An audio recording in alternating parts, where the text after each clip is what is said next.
Hey, and welcome to Connect. Today, we're going to talk about the metaverse. I want to share what we imagine is possible, the experiences you'll have, the creative economy we'll all build, and the technology that needs to be invented, as well as how we're going to all do this together.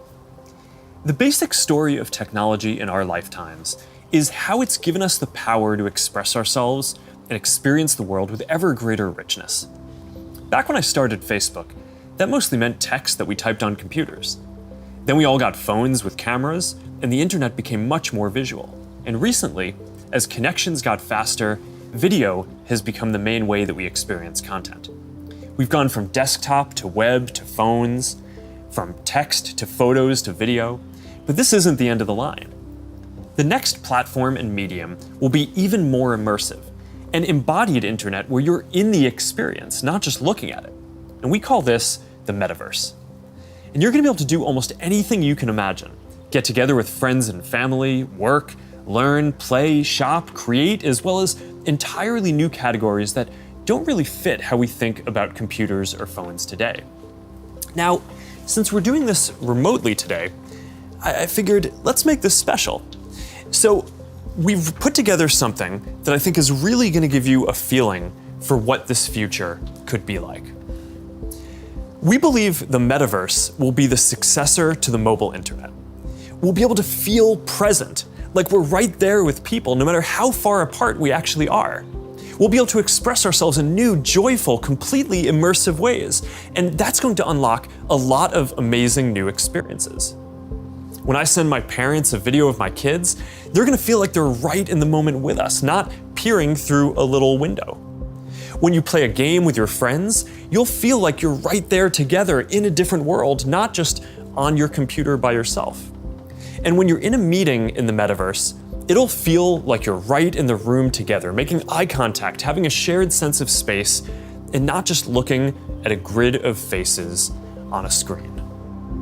That's what we mean by an embodied internet. Instead of looking at a screen, you're going to be in these experiences. Everything we do online today, connecting socially, entertainment, games, work, is going to be more natural and vivid. This isn't about spending more time on screens. It's about making the time that we already spend better. Screens just can't convey the full range of human expression and connection. They can't deliver that deep feeling of presence. But the next version of the internet can. That's what we should be working towards. Technology that's built around people and how we actually experience the world and interact with each other. That's what the metaverse is all about. Now, the best way to understand the metaverse is to experience it yourself, but it's a little tough because it doesn't fully exist yet. Some of the basic building blocks are here though, and others are starting to emerge as we speak. We're starting to get a sense of how it could all come together and what it could feel like. So today we're going to do something a little bit different. Rather than just focusing on this year's products like a normal keynote, we're going to talk about the future. So let's start by exploring what different kinds of metaverse experiences could feel like, starting with the most important experience of all, connecting with people.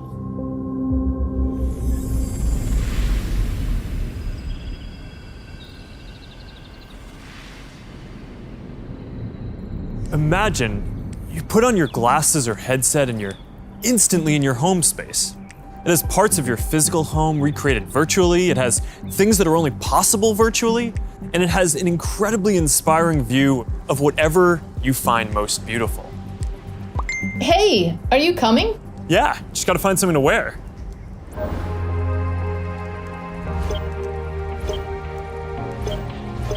All right, perfect.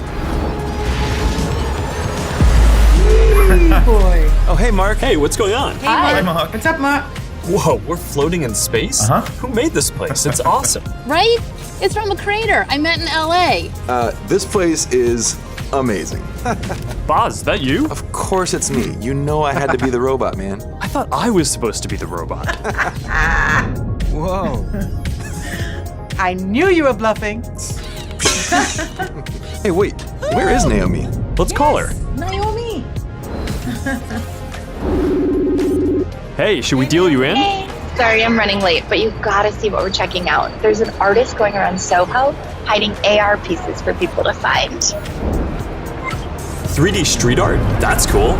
Send that link over so we can all look at it. This is stunning. Okay, that is something. It's awesome. I love the movement. Wait, it's disappearing. This is amazing. Hold on. I'll tip the artist and they'll extend it. Wow. Brilliant. If you guys like it here, I have another room that you're gonna love. Check out this forest room. Huh, let's see it. Koi fish that fly? That's new. This is wild. Hey, one sec, Boz, it's Priscilla. Hey, you have to see this. Beast is going crazy. Oh, I love that guy. We've got to show that to the kids. Can you also send that to my dad? I'll message him. All right, see you at home. This place is great, Boz, but there's something I got to get back to. All right, so that's a glimpse of a few ways that we're going to be able to get together and socialize in the metaverse. It's a ways off, but you can start to see some of the fundamental building blocks take shape. First, the feeling of presence. This is the defining quality of the metaverse. You're going to really feel like you're there with other people. You'll see their facial expressions, you'll see their body language, maybe figure out if they're actually holding a winning hand. All the subtle ways that we communicate that today's technology can't quite deliver.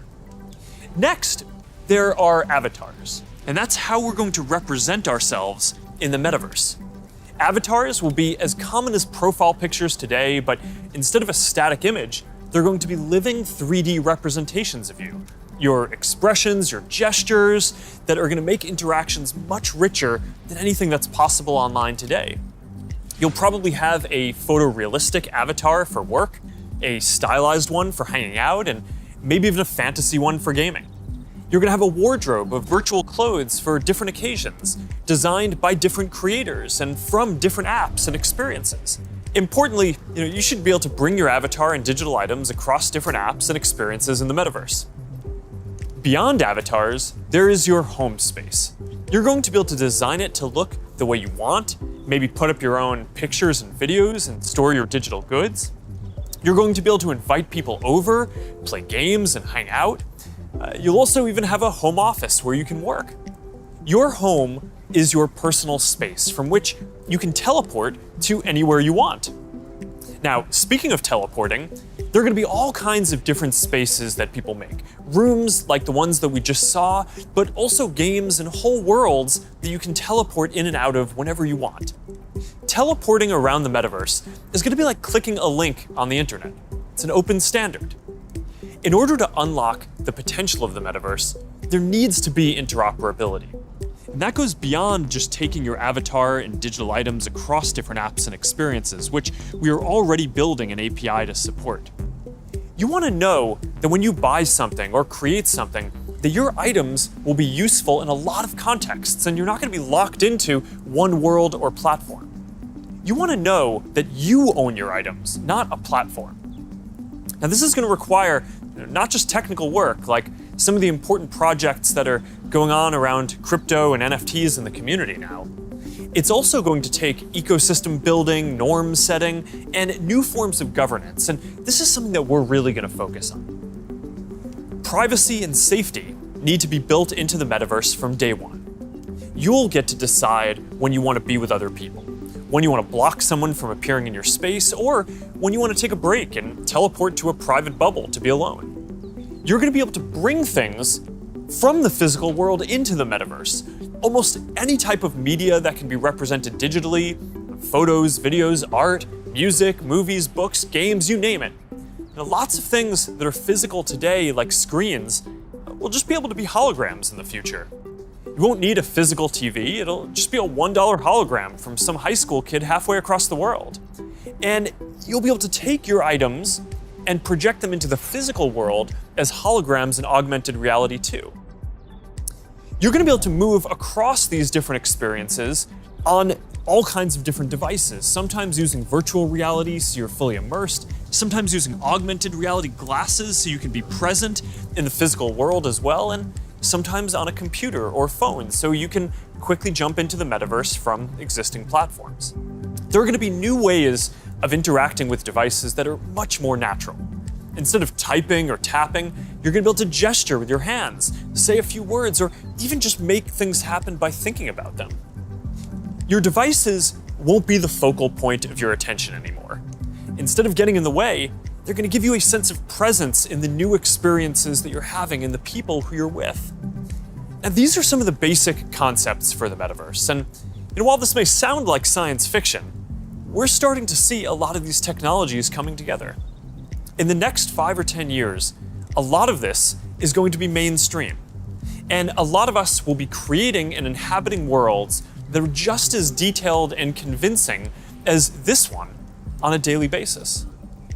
So even though it's still a long way off, we're starting to work on some of these foundational concepts today. Horizon is the social platform that we're building for people to create and interact in the metaverse. One part of this is Horizon Home, which is our early vision for a home space in the metaverse. Horizon Home is the first thing that you'll see when you put on your Quest headset. Today, there are already a bunch of options to choose from, and in the future, anyone will be able to create one. We've just called it home until now because it's been missing something very important: people. Soon, we're going to be introducing a social version of home, where you can invite your friends to join you as avatars. You'll be able to hang out, watch videos together, and jump into apps together. Then, there is Horizon Worlds, which is where you can build worlds and jump into them with people. Horizon is designed to make it possible for everyone to create, and we're already seeing people build some really interesting experiences, from creating new games together to throwing surprise parties in VR that family and friends around the world can join. We started rolling out Horizon Worlds in beta last year, and we're adding more people and more worlds every day. And we also just launched Horizon Workrooms earlier this year for collaboration. Beyond Horizon, we're also making it easier to communicate with your friends across different layers of reality. This year, we're bringing messenger calls to virtual reality. You're going to be able to invite your friends to a messenger call, and soon you'll be able to explore somewhere together or join a game. Now, these are the kinds of tools that need to get built so that you can jump into the metaverse with your friends from anywhere. And they're going to unlock some pretty amazing experiences. Now, let's move on from some of these basic concepts and people just connecting to a completely different set of experiences around entertainment and gaming.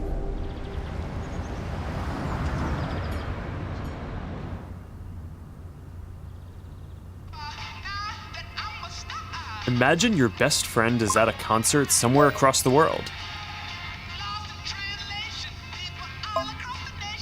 What if you could be there with her?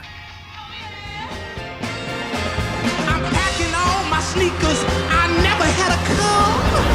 Yo. You're here! Tell it like it is.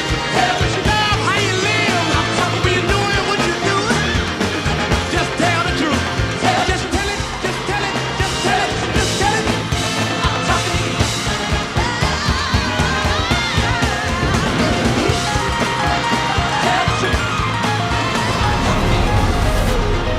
After party passes?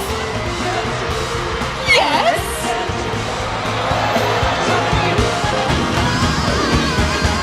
I want you to tell it like it is. Love how you live. When you're doing what you do. Just tell the truth.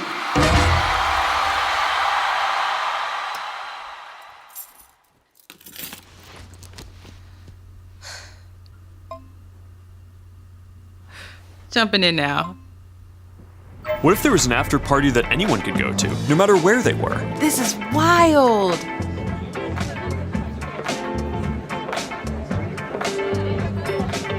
Hey, check this out.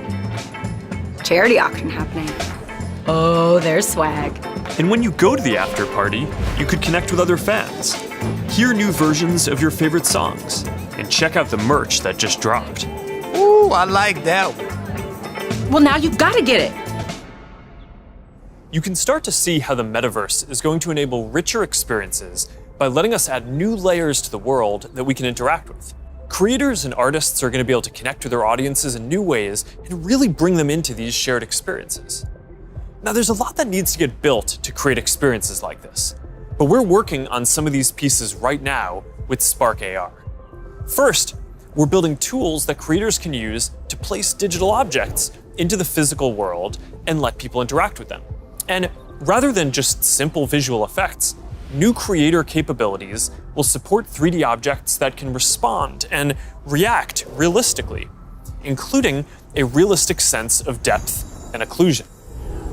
In the next year, we're also adding the ability for creators to connect different physical locations into cohesive augmented reality storytelling experiences, like guided tours or scavenger hunts.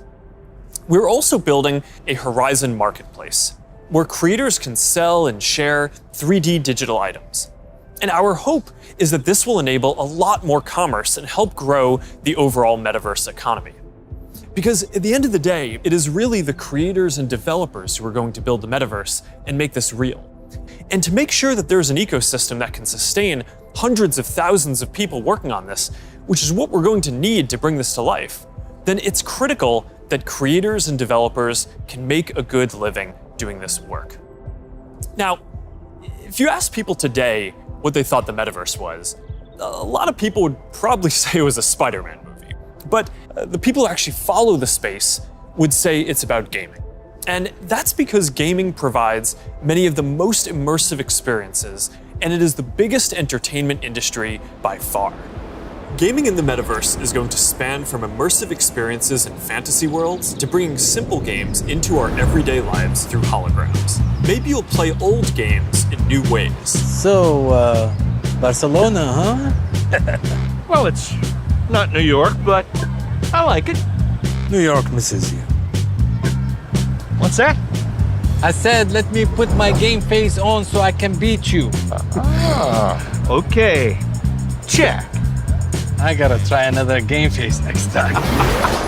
Maybe you'll go head-to-head with players from around the world. It's like a shop. Some call it skill. Keep talking. Or maybe you'll do things that aren't even possible in gaming today.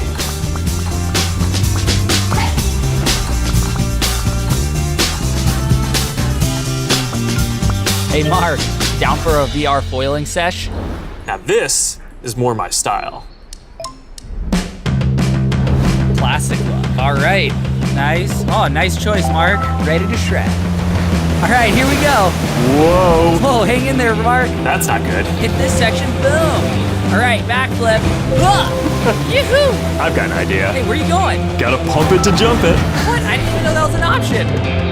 All right, you're not gonna catch me now. Take that, unicorn. Oh, Tube City! Kai, you're out of control. Don't worry, I'll let you win next time. All good. Oh, that was a close one. You want to go again? Maybe later. I'm gonna need a lot more sunscreen though. Oh man. Well, gaming is how a lot of people are going to step into the metaverse for the first time. It already has some of the most fully built out digital goods and the most active creator and developer communities. And major platforms like Epic are working to build out the metaverse, starting with gaming. For our part, we're heavily investing in building a healthy VR and AR ecosystem, so the game studios can keep building and gaming creators can keep creating. Now, Deb from our studios team is joining me. Deb, do you want to take us through some of the exciting games in the pipeline for Quest? Absolutely. Over the years, we've had the opportunity to work with incredible developers like Vertigo Games, the studio behind fan favorite Arizona Sunshine. I love Arizona Sunshine. That game basically got me and my friends through the first few months of the pandemic. That's awesome. If you enjoyed that, Mark, I think you'll be excited that we're partnering with Vertigo on 5 more great games from Deep Silver and others. We'll share more about this lineup very soon. Nice. What else is coming? Well, the metaverse is constantly evolving. So one of the most important aspects will be live service games that launch updates and new downloadable content regularly, like Echo VR, Beat Saber, Onward, Pistol Whip, and more. We're focused on this a lot right now, making sure games can build out active communities. Beat Saber has a passionate community. Oh, I love Beat Saber. So do I. And Beat Saber just passed $100 million in lifetime revenue on Quest alone. It's a great example of a game that keeps releasing fresh content. They've actually been working on evolving the way that you interact with the tracks and feel the music. Also, the team has been working on something really cool. Check this out.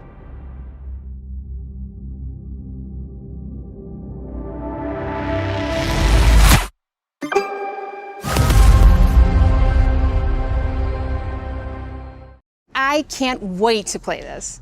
And they keep partnering with incredible artists to release new music packs all the time. Did you play the Billie Eilish music pack last month? Yeah, a little more than I should have. I probably should have been working more on this metaverse presentation.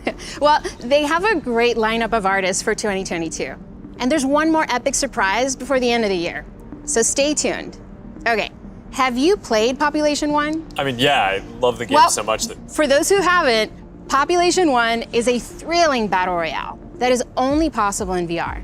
Since its launch at Connect last year, it has become one of the highest earning games on Quest and the biggest multiplayer FPS on the platform. You can have up to 24 people in at once for a match. We're super excited to keep launching big updates, like an all-new autumn event later in November and a winter wonderland update in December.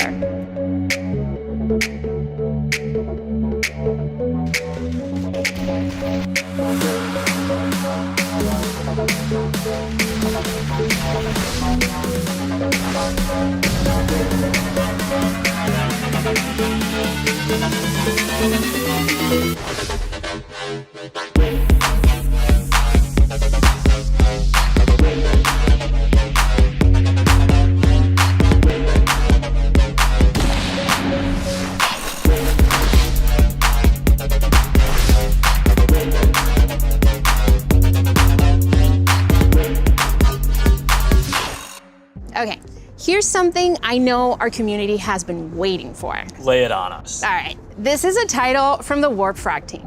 This is the team that set the standard for VR combat physics when it launched on Rift in 2019. That's right, Blade and Sorcery Nomad, the built for VR medieval fantasy sandbox that pairs magic with melee, is launching on Quest later this year.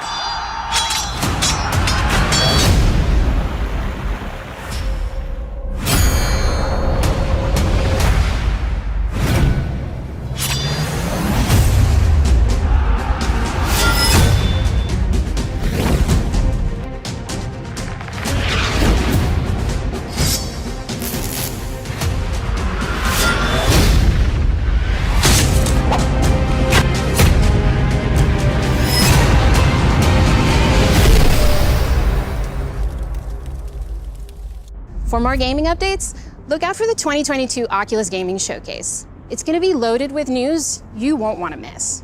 But Mart, I believe you have some news for us as well. Yeah, you know, I have to say, it's really impressive to see this lineup come together over the last few years, but there's one project that I'm really looking forward to. Yeah, this is one of the all-time greats, and we've been working for years to bring it to Quest. I'm excited to announce that the Rockstar Games classic Grand Theft Auto San Andreas is in development for Quest 2. This new version of what I think is one of the greatest games ever made will offer players an entirely new way to experience this iconic open world in virtual reality. That's it, Mark. I'm moving to the metaverse. All right, thanks, Deb. This is going to be amazing. Now, a lot of the most interesting games out there take advantage of how you can move around physically. Being able to look anywhere, move freely, it's just a fundamentally different experience from staring at a screen. This quality of being physically embodied and able to interact with the world and move around inside it, that opens up some completely new experiences that didn't really make sense before on 2D phones or computers. And one example that we are seeing take off is fitness. And speaking of that, I think it's time for my workout. A lot of you are already using Quest to stay fit.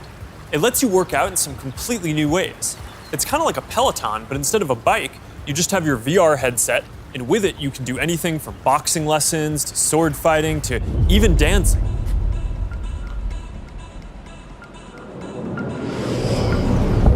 You'll be able to work out in new worlds, even against an AI.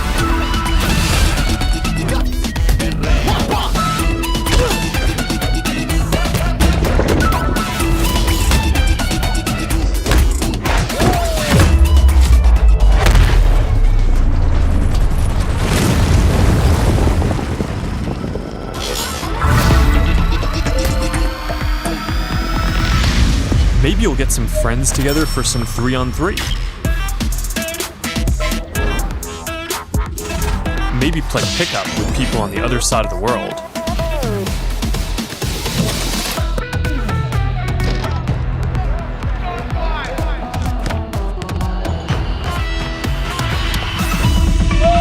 Or Or imagine your Facebook cycling group does an AR charity ride. Let's go. Complete with a leaderboard. Maybe you'll be able to train with the best, like you're right there with them. Like Lee Kiefer, Olympic gold medalist. On guard. Fence. Don't be scared this time.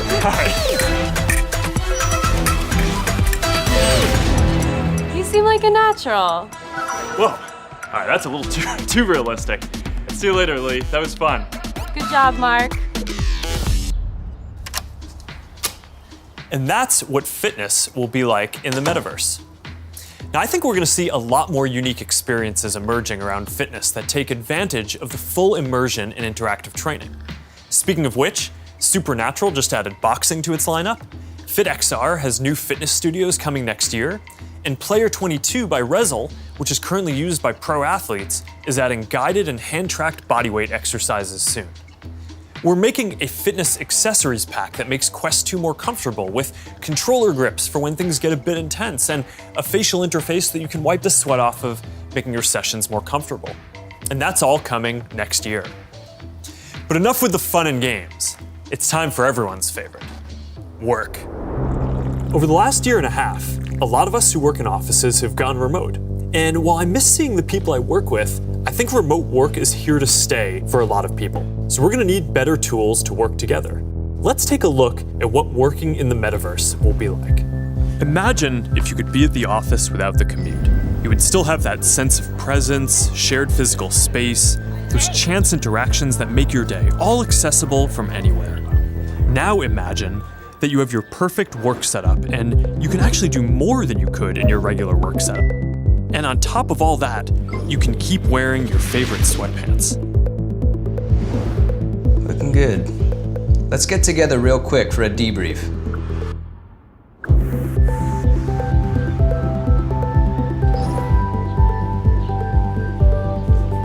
I'm free now. Let's jump in. Hi. Hey. So what do we think?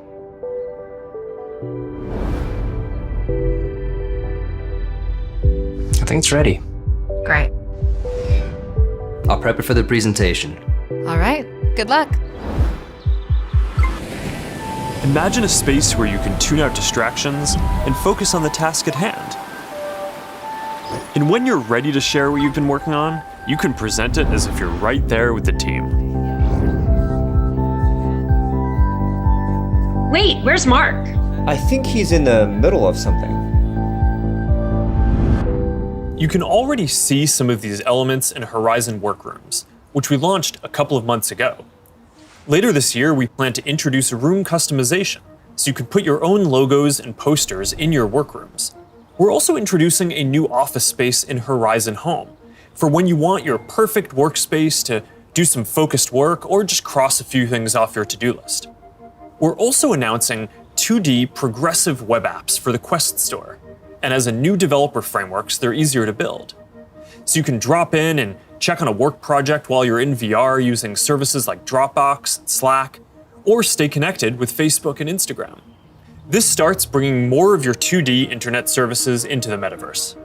And as we've focused more on work, and frankly, as we've heard your feedback more broadly, we're working on making it so you can log into Quest with an account other than your personal Facebook account. We're starting to test support for work accounts soon, and we're working on making a broader shift here within the next year. I know this is a big deal for a lot of people.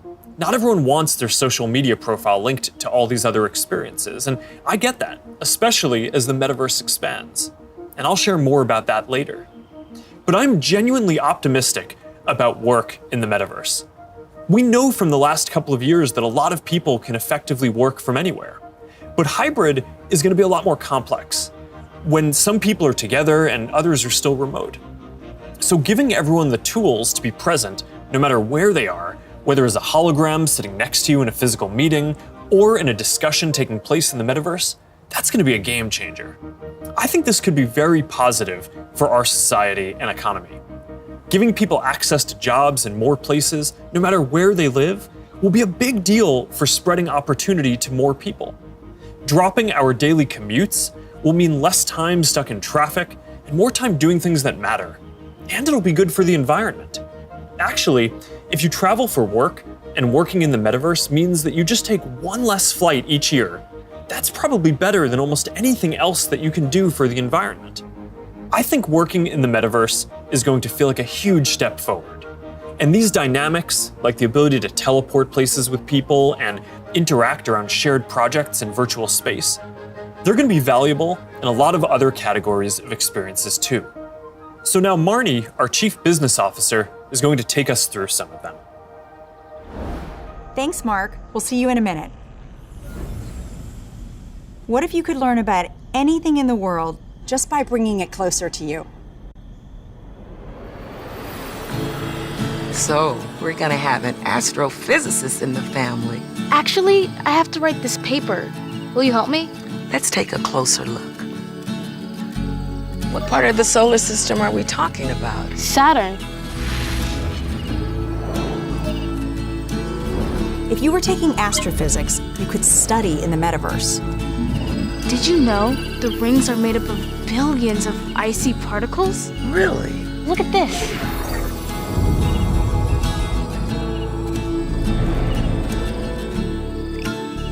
You ready to do that paper now, right? Yeah.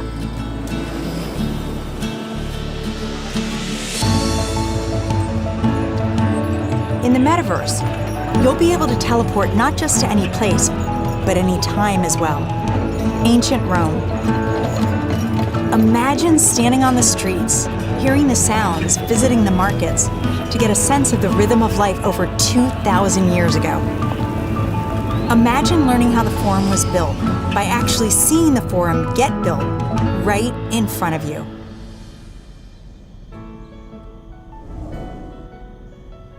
Hi, everyone. I'm Marnie Levine. In the metaverse, learning won't feel anything like the way we've learned before. With a headset or glasses, you'll be able to pull up schematics if you're studying, or maybe even the service manual for a vehicle you're learning to repair. Let's say you're a med student or a doctor. With apps like OSO VR, you can learn new techniques in surgery firsthand, practicing until you get it right. Or if you're studying Earth science, you could swim through the Great Barrier Reef, get up close to Earth's mightiest insects with your instructor, David Attenborough, whose VR documentary is playing now in Oculus TV. This is a world of intrigue, a world of wonder, a secret world hidden to the human eye. Explore the extraordinary world of Micro Monsters 3D with me, David Attenborough. This is just one of the ways we're going to learn in the future. But in order to get there, we're going to need to help build the skill sets of the people who build these experiences. So we're setting aside $150 million to train the next generation of creators to build immersive learning content and increase access to devices. And to help more creators make a living building AR effects using Spark AR, we're going to establish a professional curriculum and certification process, make it easier to monetize, and put our Spark AR curriculum on Coursera and edX. Thanks, Marnie. So that's a glimpse of the kinds of experiences that you might have in the metaverse. From connecting with friends, to gaming and entertainment, to work and education, and creation and commerce. Now, let's talk about how creators and developers are going to build all of this, and about the economy that we all need to create. The last few years have been humbling for me and our company in a lot of ways. One of the main lessons that I've learned is that building products isn't enough. We also need to help build ecosystems so that millions of people can have a stake in the future, can be rewarded for their work, and benefit as the tide rises, not just as consumers, but as creators and developers. But this period has also been humbling because as big of a company as we are, we've also learned what it is like to build for other platforms. And living under their rules has profoundly shaped my views on the tech industry. Most of all, I've come to believe that the lack of choice and high fees are stifling innovation, stopping people from building new things, and holding back the entire internet economy. We've tried to take a different approach. We want to serve as many people as possible, which means working to make our services cost less, not more. Our mobile apps are free. Our ads business model is an auction which guarantees every business the most competitive price possible. We offer our creator and commerce tools either at cost or with modest fees to enable as much creation and commerce as possible. And it's worked. Billions of people love our products. We have hundreds of millions of businesses on our platform, and we have a rapidly growing ecosystem and a thriving business. That's the approach that we want to take to help build the metaverse too. We plan to continue to either subsidize our devices or sell them at cost to make them available to more people. We'll continue supporting sideloading and linking to PCs so consumers and developers have choice rather than forcing them to use the Quest store to find apps or reach customers. And we'll aim to offer developer and creator services with low fees in as many cases as possible so we can maximize the overall creator economy, while recognizing that to keep investing in this future, we'll need to keep some fees higher for some period to make sure that we don't lose too much money on this program overall. After all, while a growing number of developers are already profitable, we expect to invest many billions of dollars for years to come before the metaverse reaches scale. Our hope, though, is that if we all work at it, then within the next decade, the metaverse will reach 1 billion people, host hundreds of billions of dollars of digital commerce, and support jobs for millions of creators and developers. We'll try to lay out how some of this commerce model will work, but I also want to be upfront about the fact that there's a ton that we just don't know yet. What I can tell you, though, is that we are fully committed to this. It is the next chapter of our work, and we believe for the internet overall. And our strategy and track record show that we will do everything we believe is sustainable to grow the community, the creator economy, and the developer ecosystem. And to tell us more about all of that, here's Vishal, our head of metaverse products. Thanks, Mark. As you said, our approach is to serve as many people, creators, and businesses as we can by keeping fees as low as possible and offering choice. As a company, we have been investing in commerce and creators for many years. But let me take a moment and explain how this will all come to life in the metaverse. For people, the metaverse will offer more choice than we've ever seen before. And most importantly, there will be a real sense of continuity where the things you buy are always available to you. Today, much of what you buy on the internet is inside a single app, website, or game. You might buy a custom skin for your gaming avatar, but you can't take it with you when you move to a new space. In the physical world, that would be the equivalent of buying your favorite sports team's jersey and never be able to wear it outside the stadium.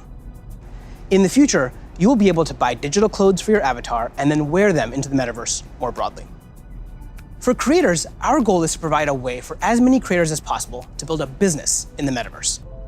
One thing we've learned from today's digital platforms is that we can't artificially limit innovation. We need to enable as many different types of creators as possible to unlock the best ideas. There will be many different kinds of creators in the metaverse. Creators who make digital objects, creators who offer services and experiences, and those who build entire worlds like game creators do today. We also want creators to have the biggest possible audiences. If a creator designs a signature effect to surround avatars, their fans should be able to buy it and then visit different spaces to show it off to their friends. Frankly, if a creator builds any experience, all of their fans should be able to enjoy it. Businesses will be creators too, building out digital spaces or even digital worlds. They'll sell both physical and digital goods, as well as experiences and services. And they'll be able to use ads to ensure the right customers find what they've created. Speaking of buying things, we're also exploring new types of ownership models and entitlements to ensure people feel confident that they actually own something. This will make it easier for people to sell limited edition digital objects like NFTs, display them in their digital spaces, and even resell them to the next person securely. In short, the metaverse will remove many of the physical constraints we see on commerce today and make entirely new businesses possible. While this is very exciting, the metaverse is all about co-creating. We're building this together with creators, developers, and entrepreneurs. So today, I've asked Jackie Aina to join me to start a conversation about what might be possible. Jackie is a beauty creator who launched her own lifestyle brand on Instagram called Forever Mood, where she sells candles with scents like cuffing season and partners with major brands on makeup drops. So let's meet Jackie in her space. Here we are in this digital space, totally inspired by you and all the things that you love. Jackie, I've been such a big fan of yours for such a long time. Tell me a bit about how you got started in social media. So, rewind back to 2009.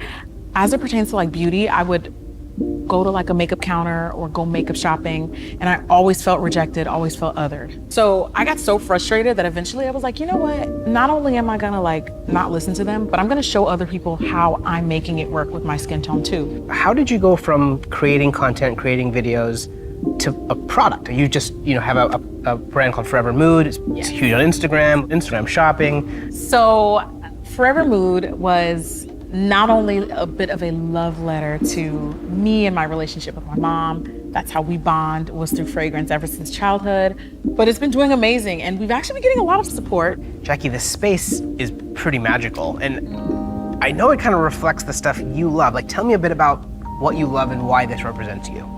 Okay. So first thing, color is everything. I love pastels. You can see it in the brand. You can see it like a lot of times in what I wear. With the metaverse, when we're curating collections or even just brainstorming, this would be a great way to like gather us all together and literally kind of create atmospheres and environments and moods to just kind of enhance creativity. And then if I can invite people, it would be like inviting them in my home. You know what I mean? It'd be like bringing them into a piece of me. So I would want them to feel some of the things that I feel when I step into my house or when I light my candles. Interacting with people in comments and having a conversation is a way to kind of get your fan excited about interacting with you, but also you feel like you get a connection I get excited to your community. too, yeah. And so this idea of reaching kind of into the comment section and pulling a fan in and having a conversation is pretty powerful. And it humanizes that person on the other end, of that comment. And I think there's a really interesting opportunity to think about how we build community and how we engage with our fans in a really deep way, as opposed to just through a comment box. Imagine for your biggest fans, you could have an exclusive launch party where anyone could visit, no matter where they were in the world. I love that, because when we first launched the brand, everything was shut down because obviously quarantine, we couldn't go anywhere. And I had this idea of doing like pop-ups for Forever Mood, where we would have a room inspired by each scent. And now, anyone from anywhere in the world could come and feel what you just described, have that feeling, have that sense, really get into that mood. Also, you have your greatest fans, the people that care a lot about you, the ability to reach new customers, use advertising to keep growing your business. And you could also drop an exclusive product in the metaverse, where only available to your most ardent fans who paid special access to get to that product. That's dope. Commerce is going to be a big part of the metaverse. You'll be able to sell both digital and physical products. The butterfly effect transports us someplace magical.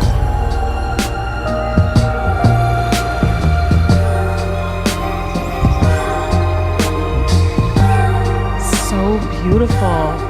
So Jackie, as we walk through this amazing world, what does the metaverse mean to you? I just feel like this is like endless possibilities with my imagination. I can't even begin to imagine how meaningful the metaverse will be thanks to creators like you.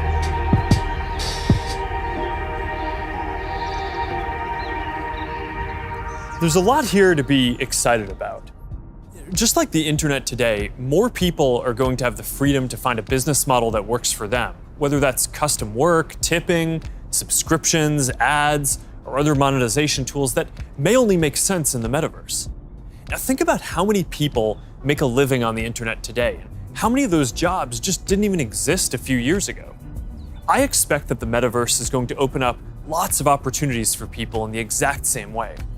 Now, we have confidence in this general direction, and we're investing significantly in building for this future, but the reality is that no one knows exactly which models are going to work and make this sustainable. So we're going to approach this with humility and openness, and we're going to work with anyone whose efforts will help bring the metaverse to life. So now, Boz is going to join us to talk about what people are already building for the metaverse and what kinds of tools we can create to help out. Hey Boz, I'm still kind of jealous of your robot avatar. Yeah, man, you gotta have the robot when you're working your dance moves, right? I mean, of course. Look, Mark, we've been working on Facebook Reality Labs for a long time, but we always kept the same vision, which is that we want to build tools that help people feel connected anytime, anywhere. And that vision is what drives us today, to help people get together in virtual spaces. We've come a long way since the early days of VR, thanks to the developers and the creators who see the potential to entertain and to educate.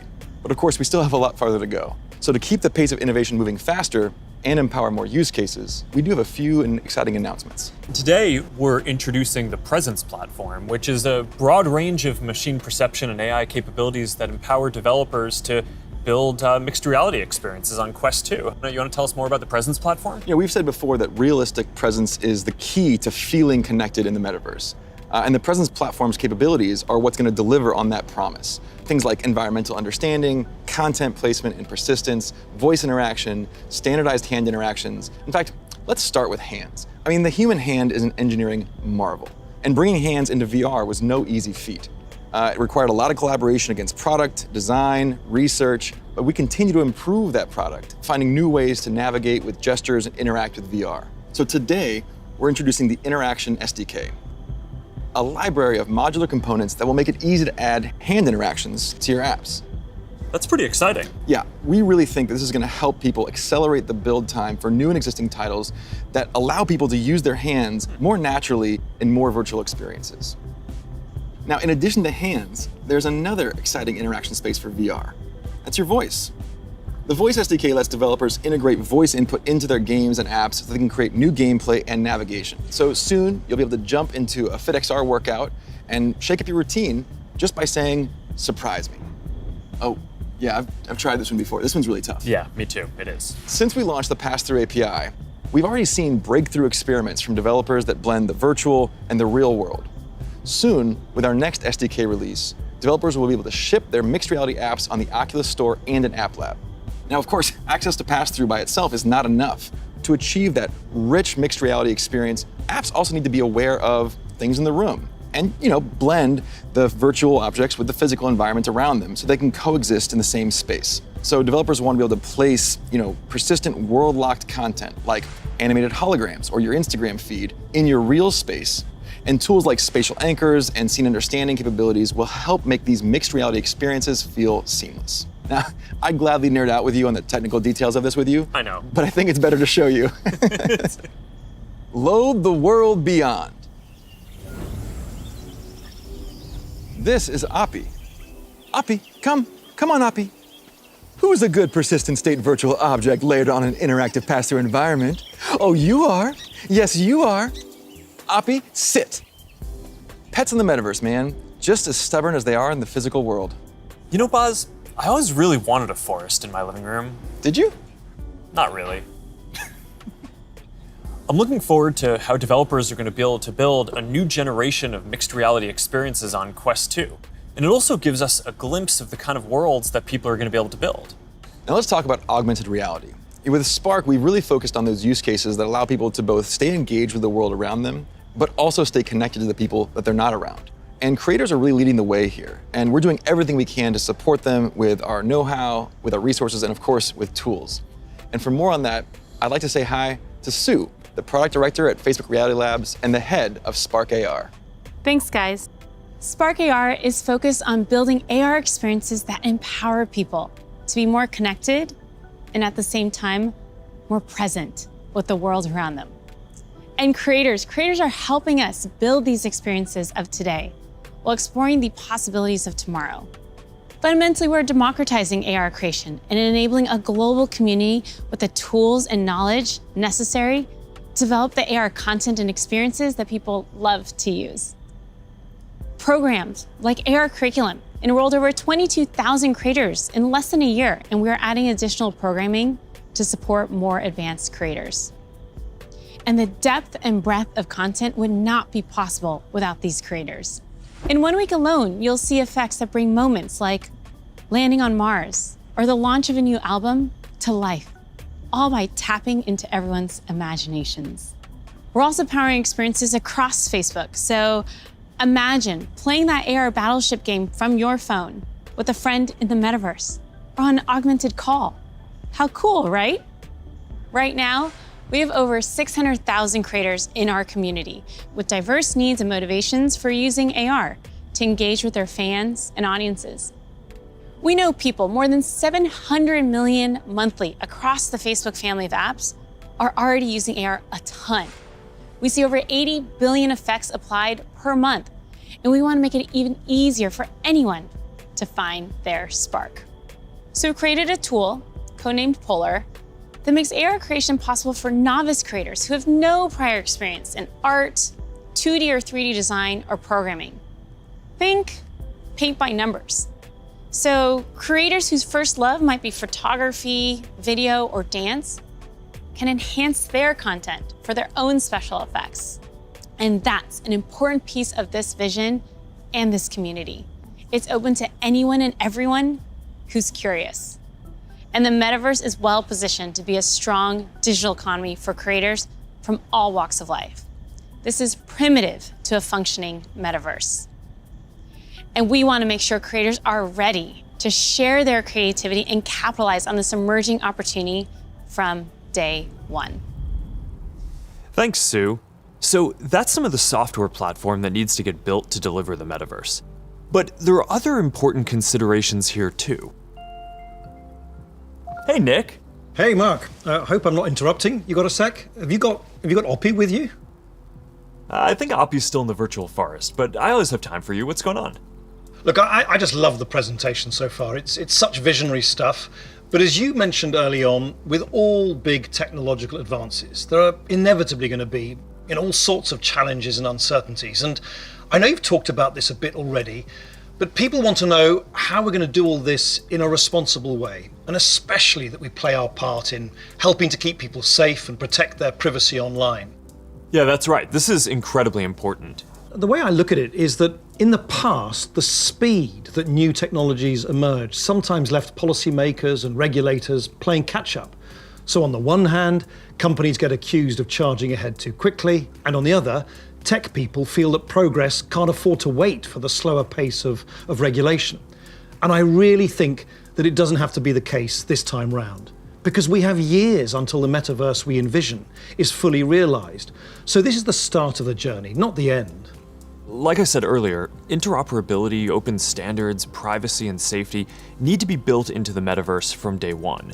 And with all the novel technologies that are being developed, everyone who's building for the metaverse should be focused on building responsibly from the beginning.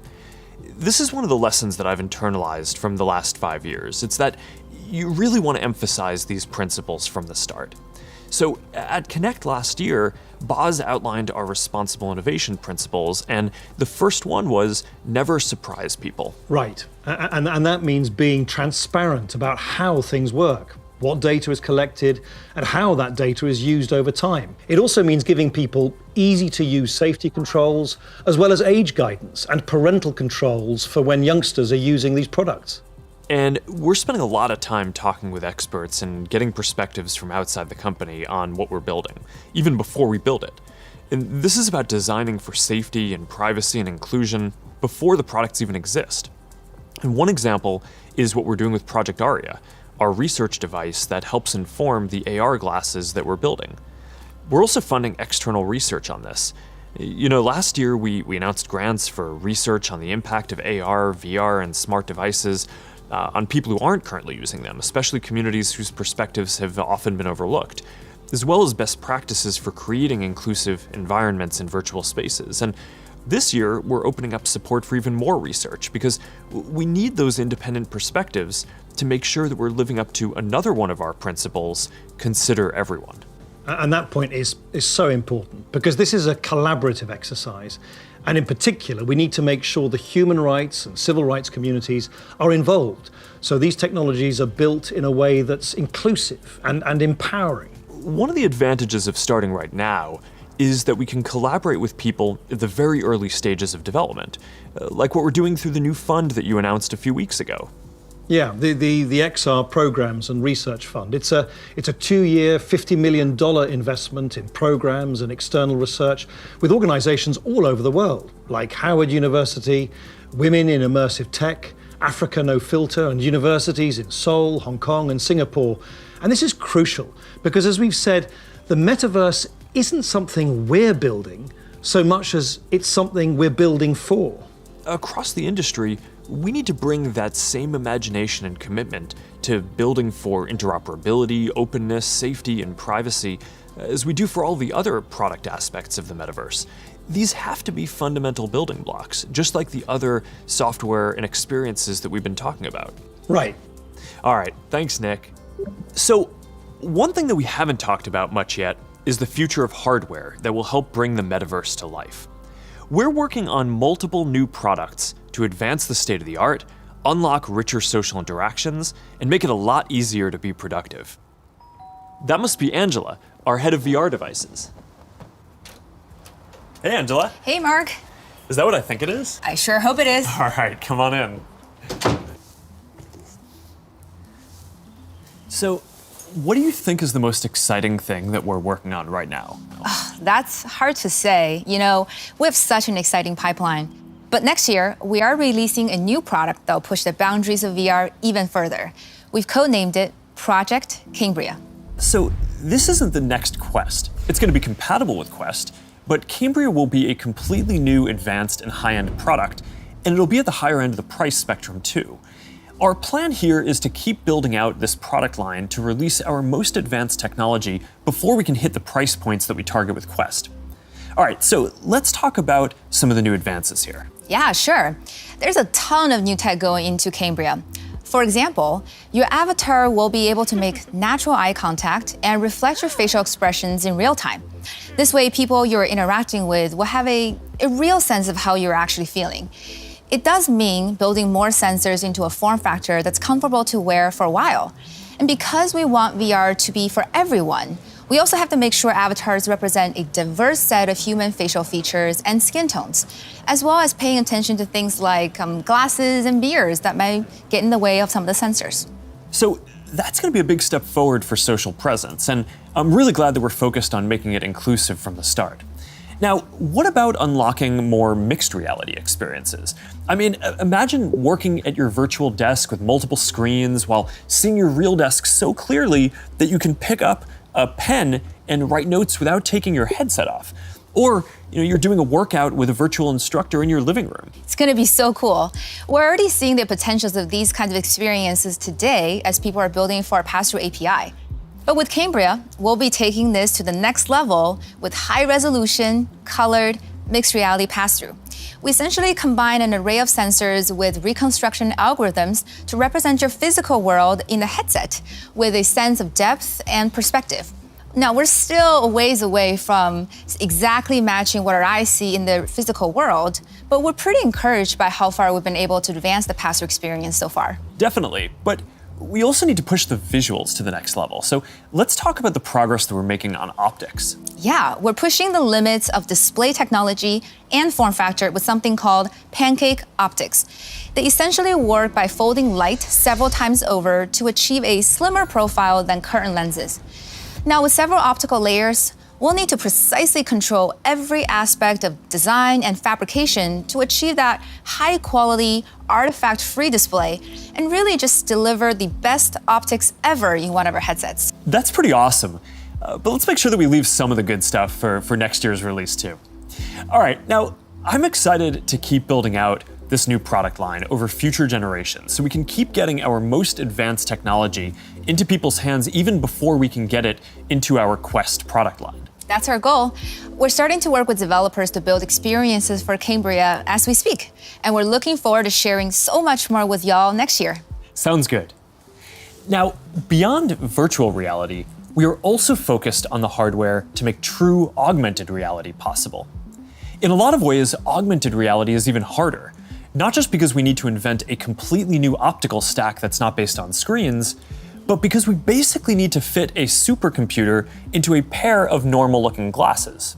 So we're approaching this problem from two directions. First, how much technology can we pack into a pair of normal, great-looking glasses today? And second, how do we take the long-term tech stack to do everything and keep miniaturizing and improving it until it fits into a pair of normal, good-looking glasses? On the first path, last month we launched Ray-Ban Stories, our first smart glasses in partnership with Essilor Luxottica.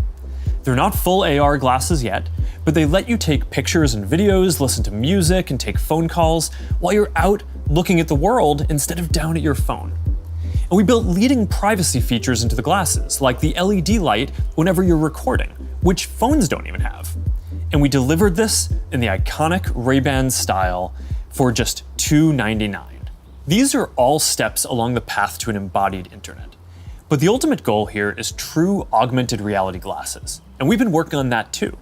And today, I want to show you an experience that we've been working on for Project Nazare, which is the codename for our first full augmented reality glasses. Here, you'll see you're chatting with friends on WhatsApp and planning a game night. You can select a game, and then, as you walk over to your kitchen, you can easily just put your game onto the table and you're off. And that's the kind of experience that augmented reality will unlock. There's a lot of technical work to get this form factor and experience right. We have to fit hologram displays, projectors, batteries, radios, custom silicon chips, cameras, speakers, sensors to map the world around you, and more into glasses that are about 5 millimeters thick.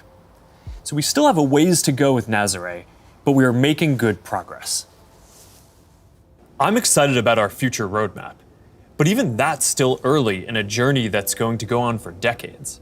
Immersive all-day experiences will require a lot of novel technologies. And for the last 7 years, our research team has been working on a broad array of technologies that are necessary for these next-generation platforms. Michael Abrash leads this team, and he's going to join me to talk about some of the future technology that we're developing. Hey, Michael, do you want to take everyone through our roadmap? Sure. That covers a lot of ground, though. It's going to take about a dozen major technological breakthroughs to get to the next-generation metaverse, and we're working on all of them. Displays, audio, input, haptics, hand tracking, eye tracking, mixed reality, sensors, graphics, computer vision, avatars, perceptual science, AI, and more. Yeah, you're right. That's a lot. We probably only have time for a couple right now. You want to pick a few? Well, I think the metaverse is really going to be first and foremost about connecting people. So I'd say let's start with avatars. Yeah, I agree. The goal here is to have both realistic and stylized avatars that create a deep feeling that we're present with people. Exactly, and we've shown codec avatars before. Well, what can your face do? Can you show us? Well, I've always hoped you would ask me that question. And it's a remarkable experience to see codec avatars in VR, and photorealistic avatars will be a huge breakthrough. But they're only part of the picture. Yeah, because you're not always going to want to look exactly like yourself. That's why people shave their beards, dress up, style their hair, put on makeup, or get tattoos. And of course, you'll be able to do all of that and more in the metaverse. So this next video shows how we're making progress on part of that with hair and skin rendering and relighting for 3D avatars. She's going for a medical field. I think she was interested into... Now, I want to point out this technology is still very definitely research, but it shows the really high level of fidelity that avatars are ultimately going to need to reach. Notice that you can see the individual pores on his skin. Now, clothing is another important way to express yourself. And whether you want to simulate your actual garments, say you're making a quick call with your grandmother, or maybe you just want to be wearing a stylish blue Oxford shirt like me, you're going to need the ability to simulate clothing. So here's an early look at hand-cloth interaction. And you can see how the movement of the cloth when the hand touches and stretches it is really remarkably accurate. Now, to use your avatar to teleport to a meeting or sit down for a chat in the metaverse, you'll also need realistic virtual spaces to be with people in. So let's look at that. Contrary to how this looks, this is actually not a video of the physical world. It's a 3D reconstruction of a mock apartment, which I guess just became clear when that bowl took off by itself. Exactly. So what you can see here is that a researcher is moving around various objects on the right, and then on the left you can see the high fidelity real-time rendering of the space in the moving objects on the left without the researcher. So what's critical here is that this is all happening in real time. That's what's novel here, and that's what differentiates it from CGI. So what we've seen so far is pretty awesome, but we all know what we want. We want the whole package, a full body avatar in a virtual environment, so you're just there. Last year, we showed our very first full body codec avatar at Connect. Here to tell you more about our progress since then is Yasser Sheikh. Hi there. My name is Yasser, and I direct the Facebook Reality Research Lab in Pittsburgh. Well, that's not completely true.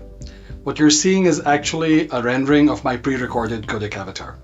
Over the past couple of years, we've made quite a bit of progress with codec avatars. My avatar can now look left, look right, look up, look down, make facial expressions. Here, you can see Elaine is in VR on the right.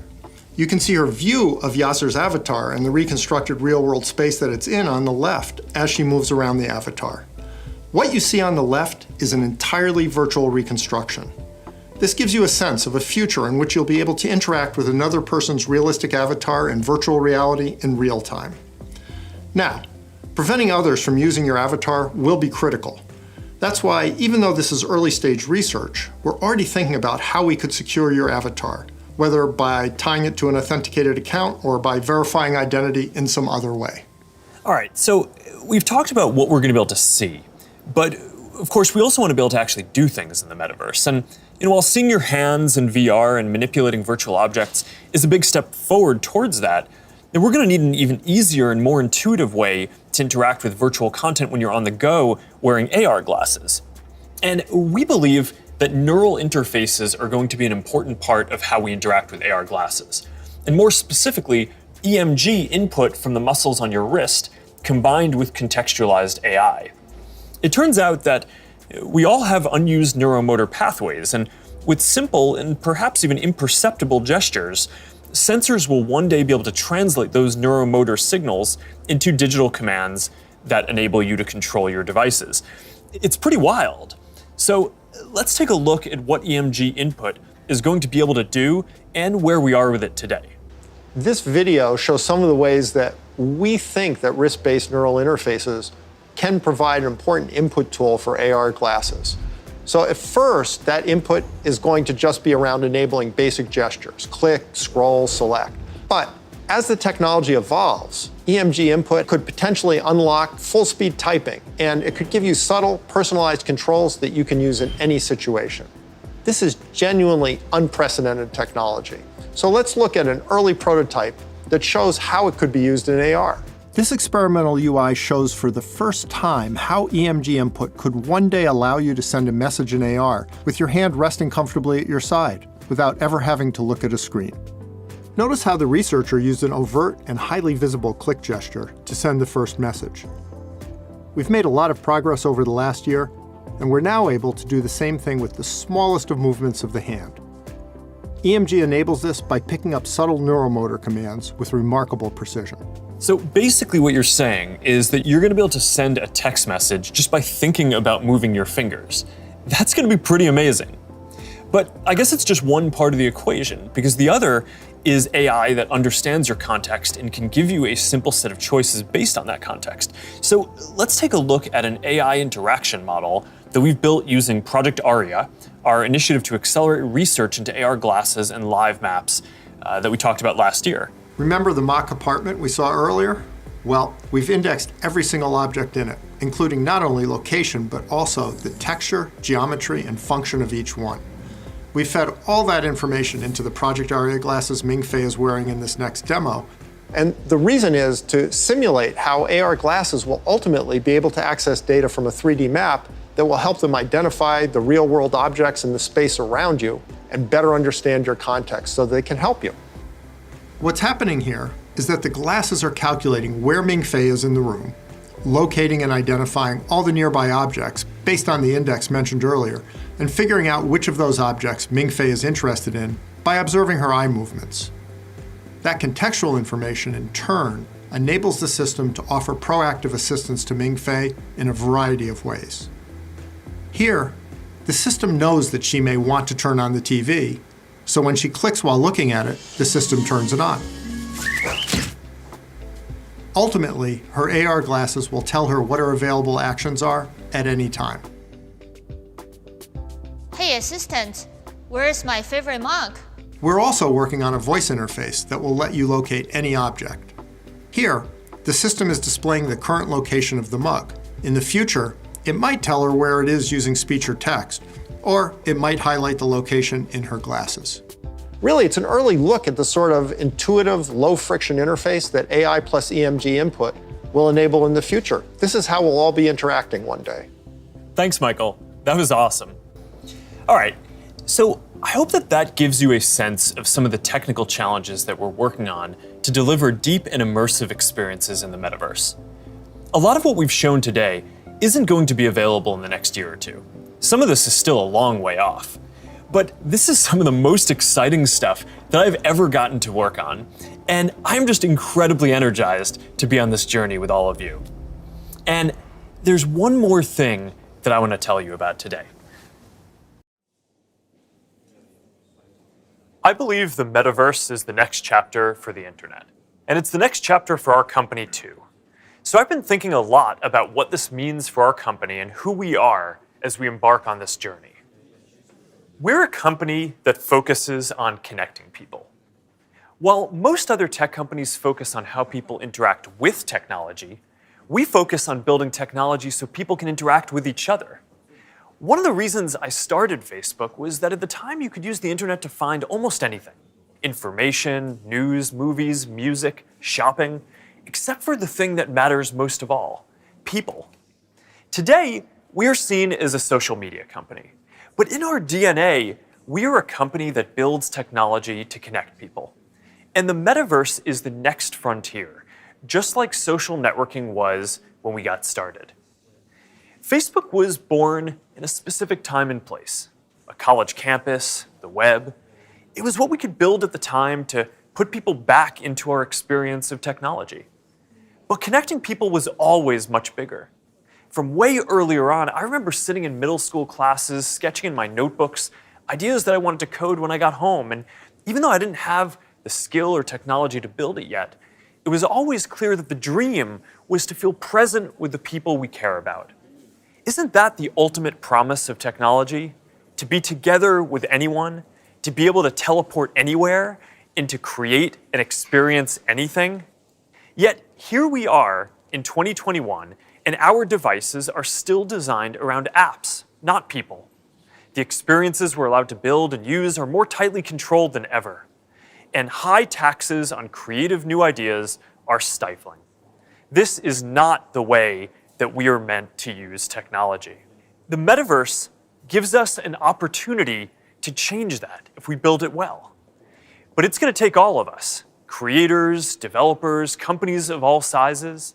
Together, we can finally put people at the center of our technology and deliver an experience where we are present with each other.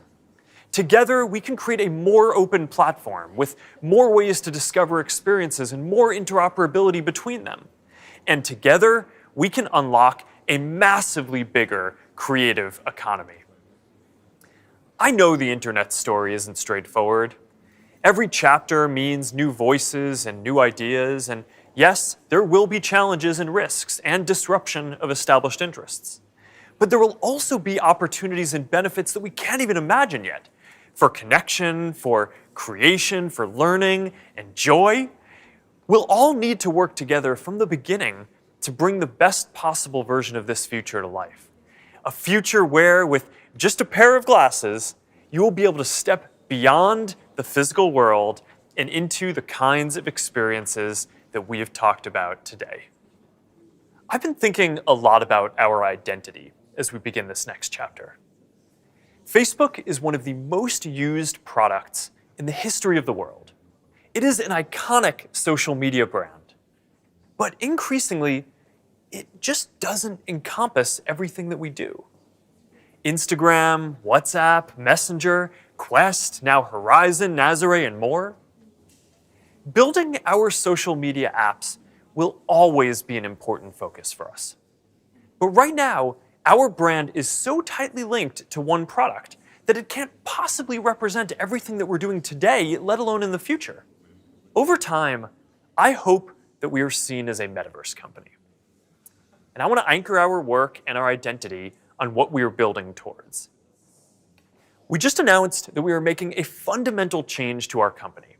We're now looking at and reporting on our business as two different segments, one for our family of apps and one for our work on future platforms. And as part of this, it is time for us to adopt a new company brand to encompass everything that we do. To reflect who we are and what we hope to build, I am proud to announce that starting today, our company is now Meta. Our mission remains the same. It's still about bringing people together. Our apps and their brands, they're not changing either. And we are still the company that designs technology around people. But now we have a new North Star to help bring the metaverse to life. And we have a new name that reflects the full breadth of what we do and the future that we want to help build. From now on, we're going to be metaverse first, not Facebook first. That means that over time, you won't need to use Facebook to use our other services. And as our new brand starts showing up in our products, I hope that people come to know the Meta brand and the future that we stand for. I used to love studying classics, and the word meta comes from the Greek word meaning beyond. For me, it symbolizes that there is always more to build. There is always a next chapter to the story. And for us, that's a story that started in a dorm room and grew beyond anything we could imagine, into a family of apps that people use to find one another, to find their voice, to start businesses and communities and movements that have changed the world. I'm proud of what we've built so far and excited about what comes next as we move beyond what's possible today, beyond the constraints of screens, beyond the limits of distance and physics, and towards a future where everyone can be present with each other, create new opportunities, and experience new things. It's a future that is beyond any one company, that will be made by all of us. We have built things that have brought people together in new ways. We have learned a lot from struggling with social issues and living under closed platforms. And now it is time to take everything that we have learned and help build the next chapter. I am dedicating our energy to this more than any other company in the world. And if this is the future that you want to see, then I hope that you will join us, because the future is going to be beyond anything we can imagine.